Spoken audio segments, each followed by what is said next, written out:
नमस्कार. आपण पाहत आहात विशेष खास. केंद्रीय शिक्षण मंत्री धर्मेंद्र प्रधान यांच्या राजीनाम्यानंतर केंद्रीय शिक्षण मंत्री पद आता देवेंद्र फडणवीस यांच्याकडे जाणार आहे का, याची चर्चा सध्या राजकीय वर्तुळात रंगली आहे. यावरच आता संजय राऊतांनी प्रतिक्रिया दिली आहे. पाहूयात आपण.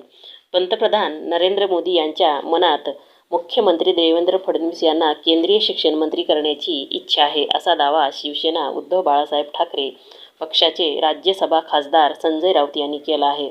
फडणवीस अतिशय योग्य व्यक्ती आहेत. महाराष्ट्रात राहणार असं ते सांगत असले तरी कुठे राहायचं हे त्यांच्या हातात नसल्याचंही राऊतांनी म्हणाले आहेत. धर्मेंद्र प्रधान यांच्या राजीनाम्यानंतर फडणवीसांनी दिल्ली दौरा केला होता. त्यामुळे केंद्रीय मंत्रिमंडळात त्यांचा नंबर लागण्याची कुजबूज सुरू होती.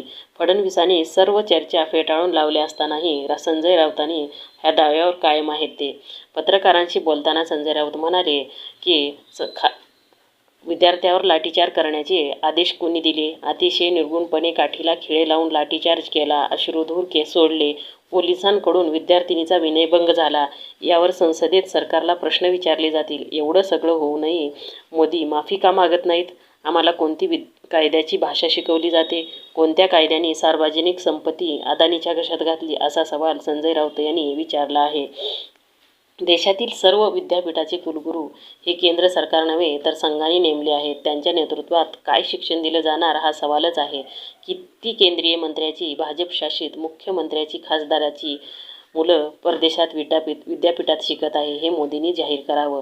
त्यांची मुलं सुरक्षित वातावरणात परदेशात शिकत आहेत, उद्योग नोकरी करत आहेत. मात्र संघाच्या दृष्टीने बनवलेल्या अभ्यास पद्धतीत गरिबांच्या मुलांना शिकायला सांगताय. आधी तुमची मुलं इथे आणा, त्यांना इथे शिकायला लावा. आमची मुलं या बोगस शिक्षण पद्धतीत शिकत आहेत, असं संजय राऊत यांनी सांगितलं आहे. या देशाची शिक्षण पद्धती पंडित जवाहरलाल नेहरू यांच्या काळापासून आधुनिकच आहे. इंदिरा गांधी, राजीव गांधी, मनमोहन सिंग हे आधुनिक विचारसरणीचे नेते होते. तंत्रज्ञानाचा युग नेहरू ते गांधीपर्यंत त्यांनीच आणलं. मात्र भाजपने आधुनिकता मारून महाभारतकालीन शिक्षण पद्धतीनं नेलं. आधीचे पंतप्रधान सुशिक्षित होते. त्यांनी देशात IIT, IIM स्थापन केलं. तुम्ही काय केलं? गोशाळा, तरुणांना पकोडे तळायला सांगता, चहा विकायला सांगता, असा संतापही संजय राऊत यांनी व्यक्त केला. नंदन निलेकनी यांच्या नेतृत्वात टास्क फोर्स स्थापन केला आहे, पण ते काही करेपर्यंत मोदी सत्तेवर राहणार नाहीत. मोदींनी संघाचे स्वयंसेवक मंत्रिपदी नेमण्याचं काम सुरू केलं आहे. निलेकनींना शिक्षण मंत्री करा. गेला बाजार. तुम्ही देवेंद्र फडणवीस यांचा विचार करताच आहात. ते योग्य व्यक्ती आहेत. त्यांना शिक्षण मंत्री केलं जाईल, हे मी ठामपणे सांगतोय.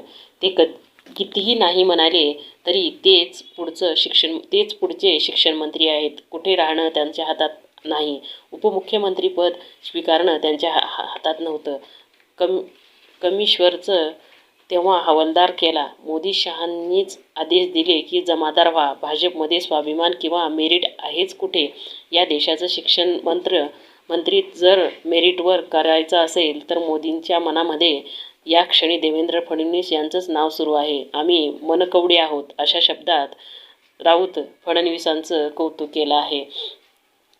शिक्षण मंत्री मोदींना कुठला इतिहास निर्णय घेतला ज्यासाठी त्यांचे आभार मानले जात आहेत. राजीनामा घेणं गरजेचं होतं असं भाजप कार्यकर्त्यांनी वाटतं का? त्यासाठी शेकडो विद्यार्थ्यांना बलिदान दिलं. 20 जणांनी जीव दिला. अनेकांची डोकी फुटली. मुलींचे विनयभंग झाले. तुम्ही भर रस्त्यात मुलींचे कपडे फाडले, वस्त्रहरण केलं, अशीही टीका संजय राऊत यांनी केली आहे. असेच अपडेट जाणून घेण्यासाठी चॅनलला सबस्क्राईब करा. धन्यवाद.